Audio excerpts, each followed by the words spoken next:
Hi, this tutorial gives a quick demonstration of how to use the hour binning or bin component for dhour.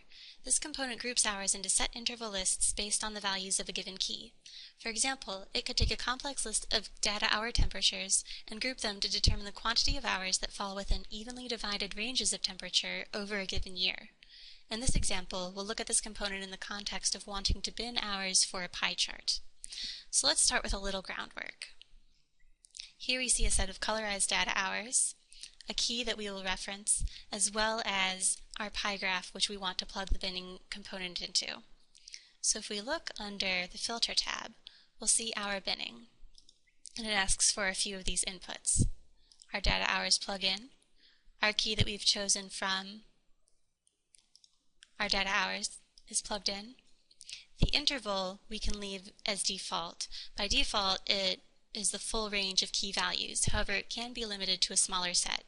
In that case, values outside of the given interval would be appended to the bin of the highest or lowest value. For now, I'll leave it as is. And the subdivision input determines the number of subintervals by which to divide the full interval. So in this case, let's choose 22. And now we can use a simple panel to more clearly understand our outputs.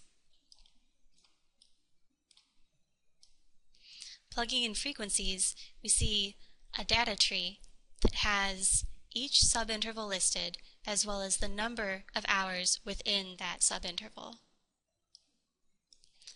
Intervals gives us a tree which registers the range of values for each subinterval. And data hours describes which hours are within each subinterval. So now let's plug this bin in to show how it can be used. We can plug the D hours into the get color component, which will translate the colors into the pie graph. We can also use the frequencies for the values. However, we need to flatten this list by right-clicking and then clicking flatten in order to turn this data tree into a list, which is what the pie graph requires for its input. Pie graph shows up and it works. So that wraps up binning. It's been great.